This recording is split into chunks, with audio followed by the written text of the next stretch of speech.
लिया। खैर any how एक दो शेयर जरा और चेक करवा लेते हैं। यहाँ पे आज लॉन्ग पोजीशंस बढ़िया बन रही है, बट मेरी एक ही प्रॉब्लम है, लॉन्ग पोजीशंस बढ़ दिया तो बन रही है बट उसमें वॉल्यूम नहीं है। औरोबिंदो फार्मा एक बार जरा अंशुल से चेक करवाते हैं। अंशुल सर एक बार जरा औरो फार्मा चेक करना। औरो फार्मा ट्रेड करें क्या आज छोड़ दें इसको?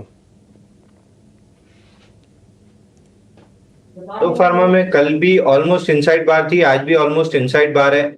4 दिन का हाई ब्रेकआउट मिल जाता है 1487 के ऊपर तो बिल्कुल बाई बनेगा। 4 दिन की टाइट क्लोज से ब्रेकआउट है, सुबह 1520 1524 तक जाएगा, तो ब्रेकआउट के बाद लेना चाहिए। 1487 टू बी प्रिसाइज ब्रेकआउट है। ठीक है डन। एक शेयर मेरे को सर आपसे और पता करना है। एक्चुअली मैं वो सारे शेयर्स ढूंढ के निकाल रहा हूँ कि जहाँ मेरे को लग रहा है कि हाँ भाई ये कुछ इंट्राडे इसके अंदर मोमेंटो आ सकता है। फॉल फ्रॉम हाई वाली कैटेगरी है इसमें मेरे पास। एक बार आप जरा रेल विकास चेक करना अंशुल जी, RVNL। जी पूरे डिफेंस और रेलवे पैक में डाउन कैंडल्स पे वॉल्यूम ज्यादा है, अप कैंडल्स पे वॉल्यूम कम है। उसमें इकलौता काउंटर RVNL है जहां पे ऐसा नहीं हो रहा है और ये 50 डे मूविंग एवरेज टेस्ट करके कल ब्रेकआउट दिया है।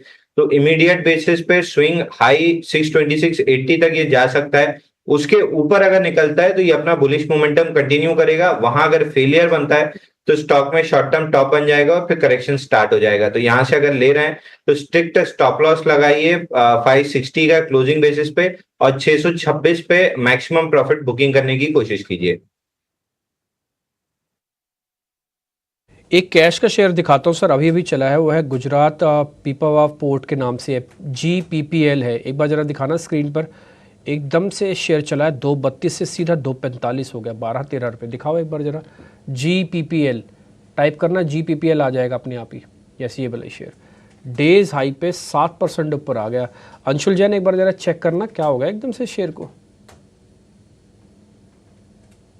स्टैंडर्ड डिस्क्लेमर दे दूं, GPPL 222 रुपए में जुलाई के स्टार्ट में हमने अपने क्लाइंट्स को बाई रिकमेंड किया था 260 के टारगेट के साथ।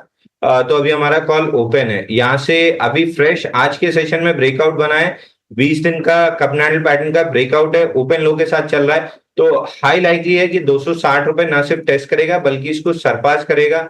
और पहले आपको धन्यवाद से चालू करूंगा, उसके बाद नोटिस कराऊंगा आइनॉक्स विंड सिमिलर पैटर्न बना है आइनॉक्स विंड जैसा। आइनॉक्स विंड नोटिस आपने और मैंने 160 में कराया था, 235 हो गया है। बिल्कुल सिमिलर पैटर्न GPPL पे है, वॉल्यूम पैटर्न भी सेम है।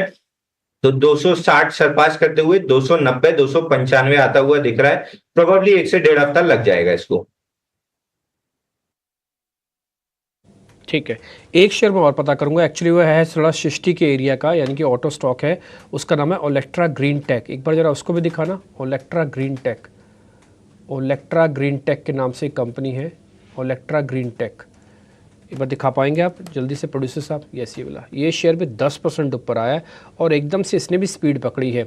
एक काम करते हैं जरा किरण सर से चेक करवाते हैं। किरण सर ये 1600 से सीधा 1700 एक ही कैंडल में, एक बार जरा चेक करना सर। का अगर चार्ट देखोगे तो कहीं ना कहीं एक अच्छी खासी रैली दी, 2200 के तक के हाई बनाए, वहां से स्टॉक कंटिन्यूअसली एक फॉलिंग चैनल के अंदर ट्रेड कर रहा था। नीचे में हमने देखा कि 1500 तक के बॉटम बनाया, 1500 के आसपास मल्टीपल बॉटम है और कहीं ना कहीं जो ऑर्डर बुक अभी और रिसेंटली जो रिजल्ट आए थे काफी अच्छे रिजल्ट आए, उसके चलते हुए स्टॉक में एक आज अच्छी खासी तेजी देख रहे हैं और 200 दिन की मूविंग एवरेज के ऊपर भी क्लोज हो रहा है। तो डेफिनेटली कल मार्केट प्राइस से या कोई भी डिप आता है तो हमें लॉन्ग करना चाहिए। एक पोजिशनल स्टॉप लॉस आप 1550 का रखिए और जिस तरह के चार्ट पैटर्न है वापिस ये 2000 तक जा सकता है स्टॉक। ठीक है ओलेक्ट्रा ग्रीन टेक देखिए सुबह भी हमने हाईलाइट किया था, अभी 10% 11% की तेज़ी जो है ये दिखा रहा है और इस पूरे स्पेस में ही एक्शन है।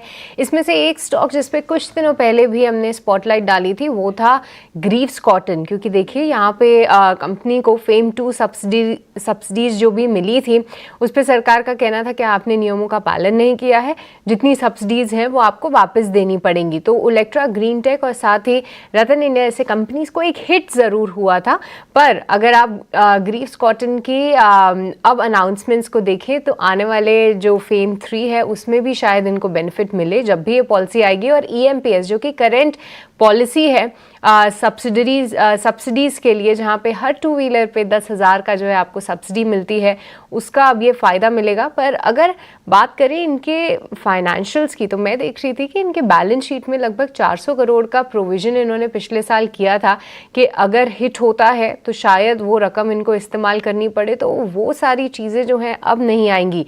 पर स्टॉक जो है कुछ ज़्यादा मोमेंटम नहीं दिखा रहा है। एक बार अंशुल आपसे समझना चाहेंगे ग्रीव्स कॉटन कैसा दिख रहा है आपको चार्ट्स पे। मैं इसलिए भी पूछ रही हूँ क्योंकि ओला जैसे स्टॉक्स जब 2 दिन में 40-50% मूव दिखा रहे हैं, तो ऐसे में जो अन्य इनके पेयर्स हैं इनमें भी शायद कोई रब ऑफ इफेक्ट आएगा। तो कैसे देख रहे हैं आप इसको चार्ट्स पे?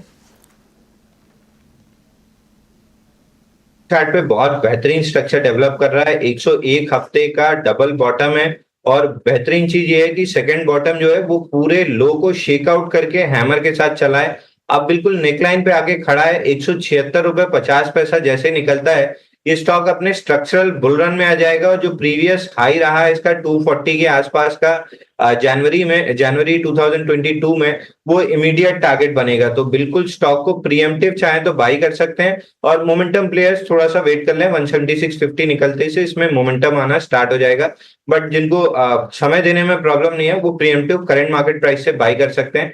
केवल एक काम करना है, स्टॉप लॉस 152 का क्लोजिंग बेसिस पे लगाना है। आपको 240-250 ये रेंज आराम से मिलेगी। ठीक है, 240-250 जो है ये स्टॉक दिखा सकता है क्योंकि कुछ समय पहले हम ये भी हाईलाइट कर रहे थे कि वीकली बेसिस पे किस तरीके का ब्रेकआउट है। तो ग्रीव्स कॉटन फिलहाल आप होल्ड करें, प्रीएम्प्टिव बाई भी कर सकते हैं। पर एक स्टॉक जो कि धुआंधार रफ्तार में है वो है स्टोवक्राफ्ट। आप देखिए आज यहाँ पे 9% की तेज़ी है और कल भी एक बढ़िया ब्रेकआउट जो है इसमें दिखा था। चंदन कैसे देख रहे हैं आप ये स्टोवक्राफ्ट का मूव? क्योंकि देखिए कई समय के कंसोलिडेशन को इसने 2 दिन में ही पूरा कर दिया। सीधा 625 से 730 के लक्ष्य 2 दिन में। और कौन से टारगेट्स यहाँ पे ध्यान में रखें? काउंटर को मैं क्लोजली ट्रेक नहीं करता हूं, बट इसके सेटअप को देखूं तो काफी अच्छा लग रहा है। वीकली चार्ट पे rounding formation, cup and handle जैसे पॉजिटिव प्राइस पैटर्न बन रहा है जो इंडिकेट कर रहा है कि नई रैली बरकरार होनी चाहिए। आप देखो कि धुएंधार तेजी पिछले 2 वीक में देखने को मिली है। लगातार पिछले 6 दिनों से continuously high tops high bottom with significant surge in the volume देखने को मिल रहा है। तो मेरा मानना है मोमेंटम बरकरार रहेगा। 710 का सपोर्ट है, कहीं ना कहीं 775 और 815 तक के अपसाइड यहाँ पे बनने चाहिए। तो 775 तक के लेवल्स जो हैं स्टोवक्राफ्ट दिखा सकता है। बोलते बोलते और भी थोड़ी सी इसमें तेज़ी आ रही है। पर आज एक ब्लॉक डील के चलते सुंदरम फास्टनर्स जो है वो फोकस में ज़रूर है क्योंकि यहाँ पे जो है एक ब्लॉक डील हुई है। सुंदरम फास्टनर्स TVS ग्रुप की कंपनी है। कुछ समय से जो है इस ब्लॉक डील का एक ओवरहैंग भी था पर खुलने के बाद थोड़ी सी वीकनेस ज़रूर रही, पर अब डे हाई पे आ रहा है। चंदन आप एक बार इस पे भी गाइड कीजिए कि सुंदरम फास्टनर्स कैसा दिख रहा है आपको चार्ट्स पे? देखिए सुंदरम फास्टनर की बात करें तो ये काउंटर काफी दिनों से रेडार में था, बट अभी पिछले लगभग 3-4 वीक से हल्के से डाउन स्विंग देखे। बट अच्छी बात है कि एग्जैक्टली की मूविंग एवरेज को सपोर्ट लेके लोअर हाइज लोअर लोज को निगेट किया है, तो मोमेंटम बनेगा।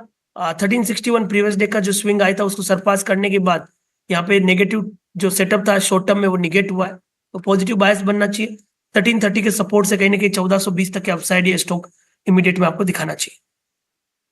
ठीक है, सुंदरम फास्टनर्स यहाँ पे भी एक तेज़ी आ सकती है। निचले स्तरों से एक अच्छी रिकवरी है। पर आज हीरो मोटोकॉर्प पे भी ध्यान दीजिए। हमने जैसे एक बार अंशुल से भी आई बिलीव राय ली थी कि क्या करना चाहिए हीरो मोटोकॉर्प में। हाँ, नतीजे तो हैं ही, पर इनका भी एक निवेश है एक 2 व्हीलर इलेक्ट्रिक मैन्युफैक्चरर में जिसका नाम है एथर एनर्जी। और अब ये न्यूज़ ज़रूर आई है कि एथर एनर्जी अब एक यूनिकॉर्न कहलाएगा और साथ ही हीरो मोटोकॉर्प का इसमें एक निवेश भी है। तो जी हाँ, जाहिर सी बात है कि जब ऐसी कंपनी जिनमें इनका निवेश है उसकी वैल्यू बढ़ती हुई दिखेगी तो हीरो मोटोकॉर्प को भी फ़ायदा होगा और इसके चलते ये स्टॉक फोकस में। पर ध्यान रखिए नतीजे भी हैं, अच्छे नतीजों की उम्मीद है, पर हो सकता है कि कितने फैक्टर्ड इन है या नहीं है ये तो देखने वाली बात है। इस बीच अगर हम एक बार इंडेक्स पे देखें तो फिर से एक बार निफ्टी बैंक में हल्का सा प्रेशर है, 200 अंकों की यहाँ पे गिरावट है। आरती इंडस्ट्रीज हम लगातार हाईलाइट कर रहे थे, 10% यहाँ पे गिरावट थी, पर अब वो बढ़ के लगभग 12.5% हो गई है। अंशुल, कहाँ पे रुक सकता है आरती इंडस्ट्रीज? ये गिरावट तो बढ़ती जा रही है। और देखिए चार्ट स्ट्रक्चर अचानक से डैमेज हुआ है और एकदम ऑफ गार्ड सरप्राइज कैच हुए हैं, क्योंकि ये अपना हैंडल पैटर्न बना रहा था और almost on the verge of breakout था, तो प्रीएम्प्टिव प्लेयर्स ऑलरेडी फंसे हुए हैं। इमीडिएट स्विंग लो जो है वो 629 पे है, तो 629 तो आता हुआ दिख रहा है। अगर 629 होल्ड नहीं होता है तो फिर इसका एक शॉर्ट टर्म में मेजर सपोर्ट 603 रुपए है, वो अगला टारगेट बनेगा। बट मोस्ट लाइकली एटलीस्ट आज और कल के लिए 629 होल्ड हो सकता है। 629 शायद आरती इंडस्ट्रीज होल्ड करने की कोशिश करे, तो इसको लेकर आप ध्यान ज़रूर रखिए। पर इस बीच देखिए हिंदुस्तान कॉपर सुबह से ही जो है इसमें अच्छी तेज़ी देखने को मिल रही है। हमारे साथ कुछ समय पहले किरण भी थे और किरण की कॉल जो है वेदांता पे थी। ये दोनों ही कंपनीज क्लोजली कनेक्टेड है।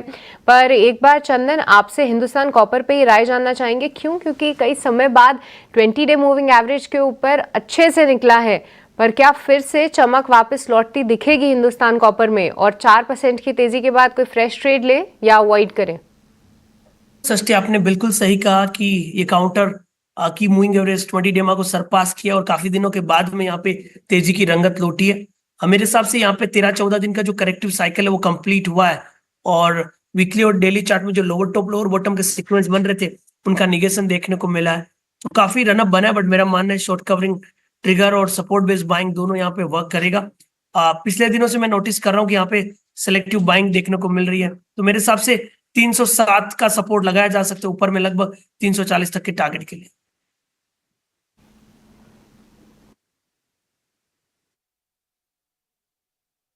हिंदुस्तान कॉपर नज़र रखिए। देखिए 317 के भी ऊपर जो है ये स्टॉक जाते हुए दिख रहा है, पर लगातार देखिए एक जो फार्मा स्पेस में तेज़ी है वो तो हम हाईलाइट कर ही रहे हैं, पर हम आपको ये भी बता रहे हैं कि किस तरीके से डायग्नोस्टिक काउंटर्स और पूरी इंडस्ट्री में कुछ चीज़ें फेवरेबल होती हुई आई हैं। आपको याद होगा 1-1.5 साल पहले तक हम ये बात करते थे कि किस तरीके से जितने भी ऑनलाइन प्लेयर्स आए हैं जिनको फंडिंग मिलती है वो किस तरीके से डिस्काउंट्स दे रहे हैं, डिस्टर्ब कर रहे हैं पूरे मार्केट को। पर कहीं ना कहीं जो लेगेसी प्लेयर्स थे उन्होंने अपना स्टैंस बरकरार रखा था कि शायद ये जो पूरा शेकआउट है वो टेम्परेरी है, आने वाले टाइम में अगर सस्टेन करना है आपको बिजनेस तो आपको प्राइस जो है इतने तोड़ने नहीं चाहिए मार्केट में। और आप देखिए डॉक्टर लाल पैथ लैब, मेट्रोपोलिस, थायरोकेयर सभी ने अपने पॉइंट्स पे स्टिक किया, जो कि उनके एक्सपेंशन प्लान्स थे उसको वो करते गए। और आप देखिए फिर से ये काउंटर्स